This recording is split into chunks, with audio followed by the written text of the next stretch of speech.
മലപ്പുറം കുറ്റിപ്പുറത്ത് വിദ്യാർത്ഥികളെ ലക്ഷ്യമിട്ടൊരുക്കിയ ലഹരി കേന്ദ്രം പോലീസ് തകർത്തു. തങ്ങൾപ്പടി വാസുപടിയിലെ വാടക ക്വാർട്ടേഴ്സിലാണ് ലഹരി കേന്ദ്രം പ്രവർത്തിച്ചിരുന്നത്. സംഭവത്തിൽ 23-കാരനായ തിരുനാവായ സ്വദേശി മുഹമ്മദ് ദിൽഷാദ് പിടിയിൽ. ലഹരി ഉപയോഗത്തിനും വിൽപ്പനയ്ക്കുമായി ആധുനിക സൌകര്യങ്ങളോടെയാണ് ഈ കേന്ദ്രം പ്രവർത്തിച്ചത്.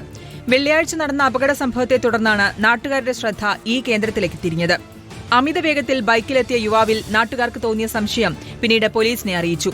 പോലീസ് നടത്തിയ പരിശോധനയിൽ വാടക വീട് ലഹരി കേന്ദ്രമായി മാറ്റിയെന്ന് കണ്ടെത്തി.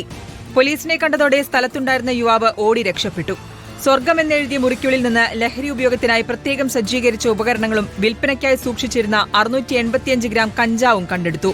വിദ്യാർത്ഥികളെ കേന്ദ്രീകരിച്ച് വീട് വാടകയ്ക്കെടുത്ത് ലഹരി ഉപയോഗത്തിനും വിൽപ്പനയ്ക്കുമായി സംവിധാനം ഒരുക്കിയെന്നാണ് പോലീസിന്റെ പ്രാഥമിക നിഗമനം. സംഭവത്തിൽ തിരുനാവായ സ്വദേശി മുഹമ്മദ് ദിൽഷാദ് പോലീസിന്റെ പിടിയിലായി. ഈ 23-കാരന് പുറകിൽ വലിയ ലഹരി സംഘമുണ്ടെന്നാണ് പോലീസിന്റെ കണ്ടെത്തൽ. എത്രയും പെട്ടെന്ന് മുഴുവൻ പ്രതികളെയും പിടികൂടുമെന്നും കുറ്റിപ്പുറം പോലീസ് വ്യക്തമാക്കി. റിപ്പോർട്ടർ, മലപ്പുറം.